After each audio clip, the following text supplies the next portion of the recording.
sa ating mga viewers sa Front Row TV at Pilya.com. Wow, ang dami-dami! To all our 1 million subscribers, hello po sa inyo. Ay, hindi ko na kailangan i-explain kung sino kasama ko ngayon. The looks already tell who she is. Pero just for formality's sake, we are honored today na makasama ang Miss Universe Philippines 2020 natin and Filipina Pride, Rabiya Mateo! I'm doing well. Parang 4 days pa lang since I won, pero ang dami ko nang ginagawa. And earlier today, I had a warm welcome from my front row family. And I'm very much excited kasi as you have known, di ba, I came from a poor family and ngayon, my story is being, heard by a lot of people and they are getting inspired. And maraming salamat po kay Kuya Sam and kay Kuya RS for doing such thing. Na-appreciate ko po talaga. Oo naman, love na love ka nila, alam mo, ever since the pageant, talagang magaganda lang ang sinasabi ni RS and Sam about you because ang ganda ng observation nila about you nung night, hindi coronation night, pero nung nag-Q&A muna, talagang hands down sila sa'yo, Rabiya. Saan mo nakukuha yung motivation and yung mga thoughts mo sa pagsagot ng ganun, like what you answered sa Miss Universe Philippines Finals? Maybe in order for you to have that winning answer, dapat may experience ka na sa life. You need to know a lot of things sa life. And it is brought by a lot of experience, a lot of failures and successes at the same time. And it has something to do then with the power to speak because a lot of people have great stories but they don't have the confidence to talk to other people. In which yung communication skills kasi hindi siya nangyayari overnight. So you need to practice it. You need to be true to that skill in order for you to say a winning answer. Gaya nung nangyari sa akin nung Miss Universe Philippines. Yeah, and okay, you joined the pageant, talagang nag-shine ka. What prompted you to join? I mean, you already have a job, you're an achiever, you're successful in your career. What encouraged you to join the pageant? There's always this what if at the back of my mind. And I've always dreamed of becoming a beauty queen. And sabi ko, now that I'm getting older, kailan pa kaya ako sasali? So my mom pushed me and sinabi niya, okay anak, you're done with your studies. Don't be afraid about, the future. Take risks. It's better to fail than to have regrets. So yun yung naging motivation ko. Sabi ko, wala namang mawawala sa akin. Bakit hindi ko kaya subukan? And gayon na talagang beauty queen ka na, ikaw ang may suot ng corona ng Miss Universe Philippines. Anong pakiramdam? Mabigat ba ang corona? Magaan lang siya and napakasarap sa feeling. But at the same time po kasi yung crown, it entitles you to have that duty and responsibility sa community. So, isi-share ko lang po, yesterday, yung first project ko po outside ng community was the Eskwela ng Front Row Project. And natutuwa ako kasi first of all, nagtuturo pa ako ay isang guro. And then parang reconnect din ako doon sa lugar kung saan ako nagtrabaho. So, it's destiny nga, sabi nila. So, I'm very much honored and grabe talaga yung warm and support sa aming lahat ng Front Row family. Maraming salamat po. And talagang the Front Row family is glad to have you because you really represent everything or a lot of things that Front Row is about, which is love, beauty, syempre, a heart for your family, yung determination to succeed. These are the things na Front Row is all about. And you mentioned earlier kanina, you had your meet and greet. Kumusta naman ang pagtanggap sa'yo ng Front Row? How did you feel with the welcome ng Front Row sa'yo and ni RS and Sam? Yeah, it was heartwarming po talaga. And kanina, I felt that that was my moment to speak to people, to connect with them. And natutuwa ako sa init at suporta ng bawat miyembro ng Front Row. Ngayon, mas lumakas yung loob ko na para dalhin yung bandera ng Pilipinas at lumaban sa international pageant. Diba? Napakasarap po sa feeling, nakakataba ng puso. And we are all rooting for you because we all feel good about your Miss Universe journey na kayang-kaya talaga ni Rabiya. She will raise our flag. She can raise our flag. And as you can see, may cellphone ako dito ngayon kasi meron din tayong mga viewers na may mga questions, mga netizens na nag-send ng questions. So I'll read it to you, tapos Sagutin mo na lang.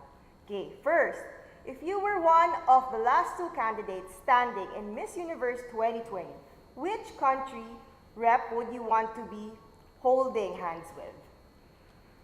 I would choose Thailand. It's a fact that Philippines and Thailand are two powerhouses in Asia. And I want to raise the banner of being an Asian in an international stage.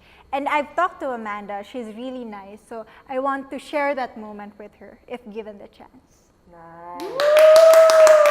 Philippines and Thailand. And I think like madami ding nag-uusap about Philippines and Thailand. Madaming may bet sa inyo. Yes, So, kasi sabi din ni Amanda, if bibigyan din siya ng chance, gusto niya yung kasama niya in the end would be Philippines. So, the feeling is mutual admiration.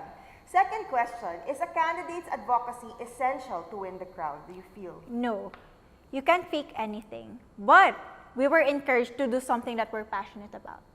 But if you're just doing an advocacy just for a pageant, then, you know, there's no essence in it. So I would suggest everybody just to be true to your core. And even if you don't have any advocacy yet, but you find things that you're passionate about, you will win the competition because you need to be authentic to be a queen.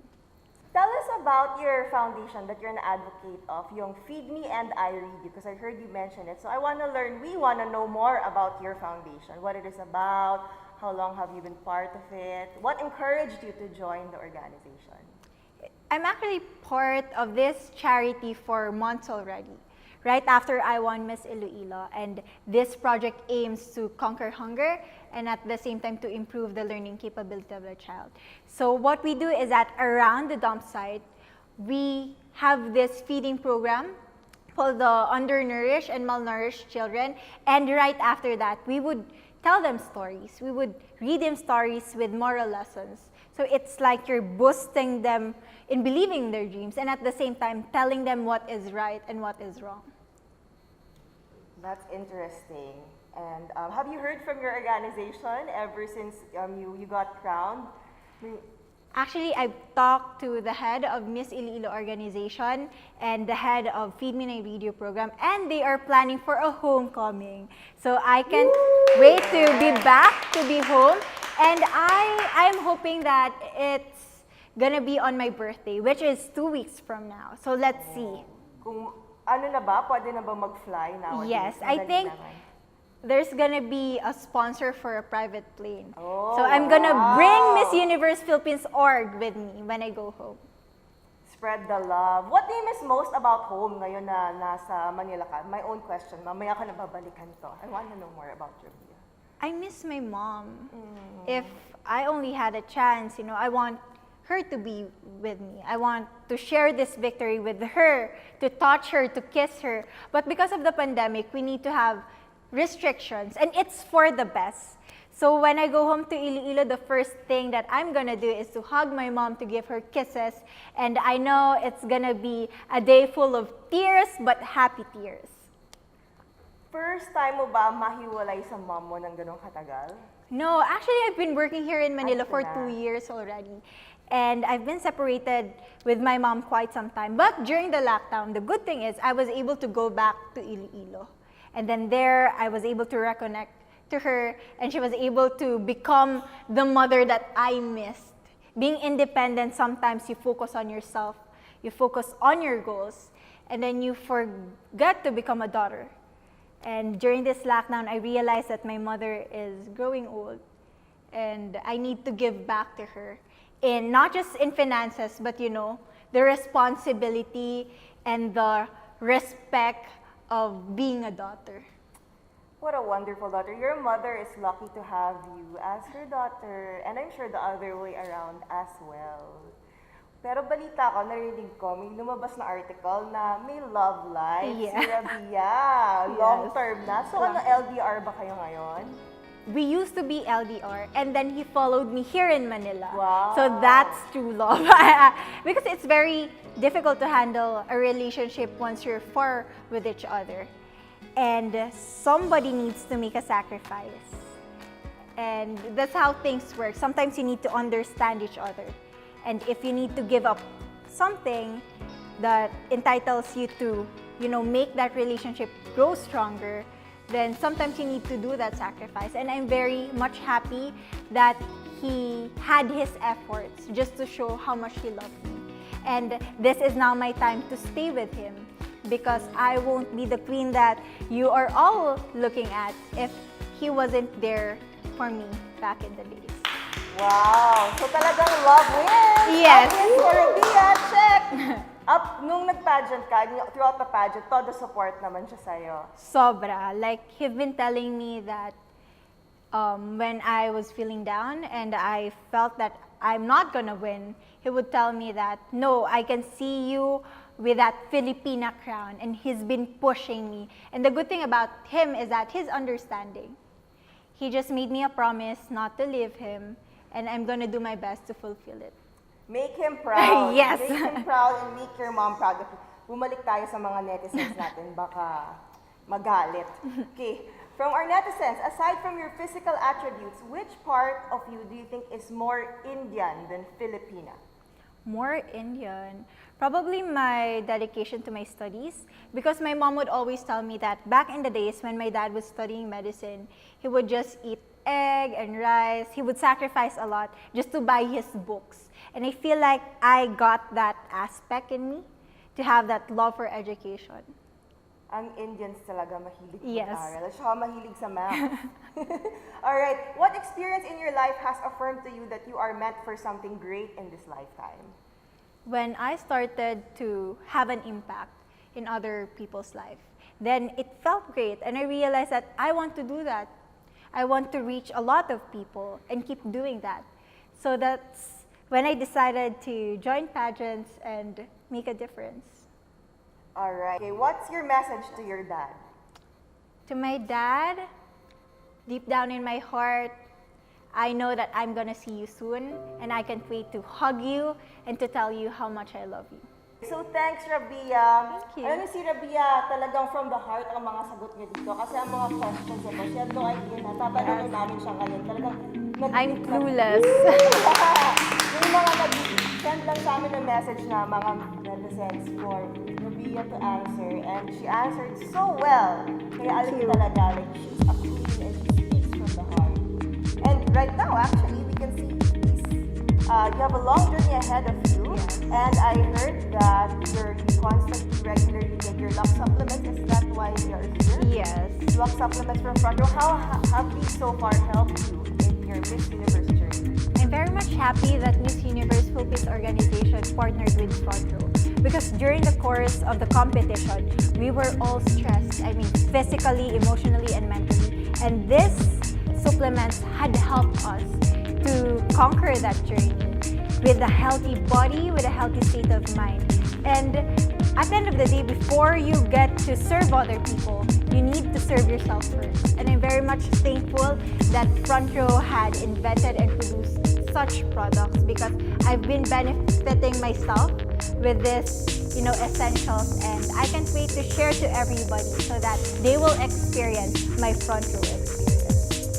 Amazing. Alright, so before we go, any last words pagpapit sa ating mga viewers from Front Row TV and Julia.com? To everybody who have a dream, never doubt yourself.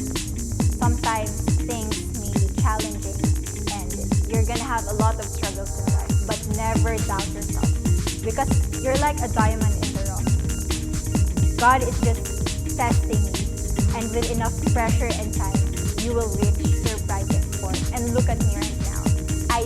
I had my struggles, I had my humble beginnings, but I am proud to tell everyone that I trusted myself, and you need to trust yourself and also trust the process, because God is making way and opening a better door for a better future.